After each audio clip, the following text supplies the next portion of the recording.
او اوس راځو سیټینګ اپ شاپیفای سټور. موږ تاسو ته ډول شاپیفای سټور سیټ اپ کولای شو. نو پراکټیکلی هم زه تاسو ته ټول طریقې عملاً ښایم چې موږ تاسو کوم کارونه باید ترسره کړو، څه ډول سیټ اپ کړو. خو راځو اول دغه تیوري باندې هم ځان پوه کوو. اول موږ تاسو باید ساين اپ وکړو شاپیفای ته. shopify.com مخکې کوم لینک تاسو ته وښودلو، هغه لینک باندې کلیک وکړئ.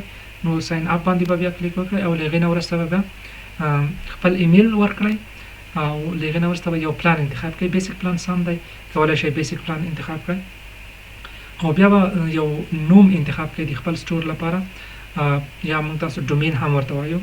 نو هغه به ستاسو د برانډ نوم وي، داسې چې هغه ډېر اسانه وي، زر تلفظ کېږي او حفظ کېږي زر، مثلا هغه یې هېرېږي نه، او شارټ وي او دغسې یو برانډیبل یو نوم ځان لپاره انتخاب کړئ د خپل سټور لپاره، تر څو په مارکیټ کې او د SEO لپاره ډېر بهترین وي. نو دا ځان لپاره انتخاب کړئ او ډومین باید د هغې لپاره موږ تاسو پرچیز کوو.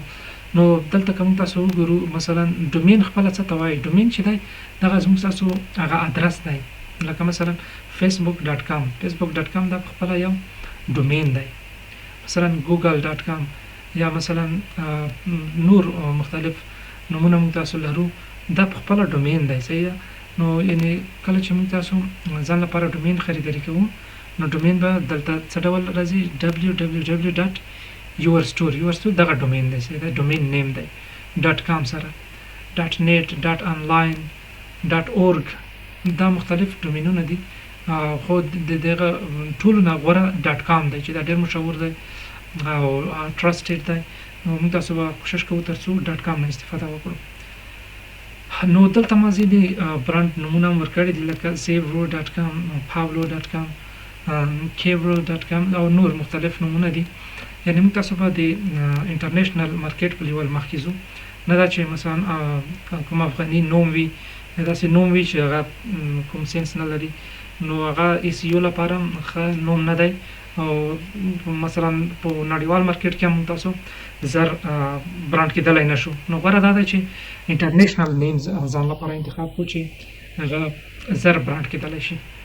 کله مو چې ډومین هم ځان لپاره خریداري کړه، دا چې ډومین څه ډول پرچیز کېږي د هاسټینګر له لارې یا د نیم چیپ یا ځینې نور دغه د ډومین پرووایډر سایټس دي، خو هغه زه تاسو ته عملي ښایم چې څه ډول په ښه شکل سره ښه پلان کوم ترلاسه کولی شو.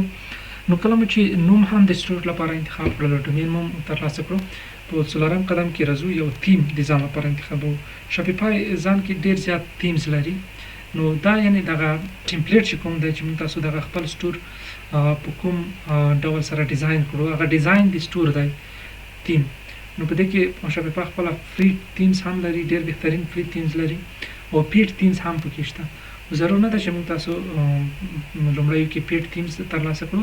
زه تاسو ته عملاً ښایم چې څه ډول فری تیمز موږ تاسو استفاده کړو، کوم ښه فری تیمز دی چې هغه ښه کسټمایزیبل دی او څه ډول دغه به موږ تاسو کسټمایز کولی شو.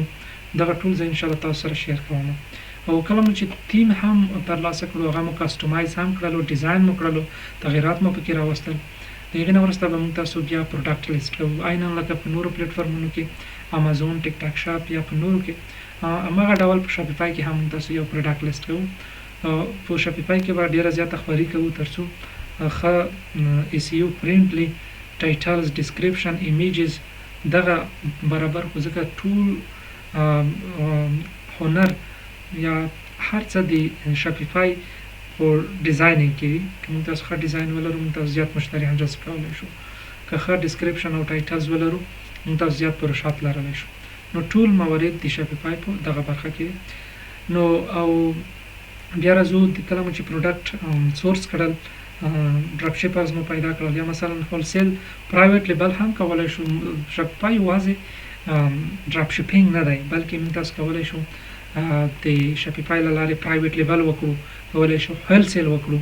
نو هغه څنګه کېږي، نو هغه انشاءالله تاسو ته عملي زه ښایم.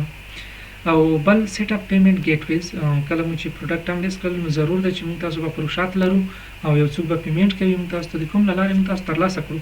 دا هم ډېره مهمه خبره ده، کوم پیمنټ ګیټ ویز موږ تاسو وصل کړو، دغه ګیټ ویز څه ډول موږ تاسو کولای شو سیټ اپ کړو او څه ډول دې شاپیفای سره وصل کړو کنفیګر شیپینګ ان ټیکس سیټینګ او دغه نه ورسته شیپینګ هم ضرور دی چې موږ تاسو کومه ساحه کې خپل سټور لرو او کوم ساحاتو ته کولای شو موږ تاسو خپل شیپمنټ تر سره کړو یا ورلد وایډ موږ تاسو شیپینګ کولای شو کنه داخل د یو اس ای کې په داخل د یو کې کې اروپا او نورو کوم هیوادونو کې او دغه نه ورسته موږ تاسو باید خپل سټور لایف کړو کله چې دا ټول سیټ اپ تر سره شو نو سټور په آنلاین شي هر څوک کولای شي لاسرسي ولري د سرچ لاري خلک راشي لینک لاري او اورګانیکلی دی ګوګل لاري موږ تاسو زیات کسان ولرو مشتریان ولرو خپل پروډکټ ور باندې خرڅ کړو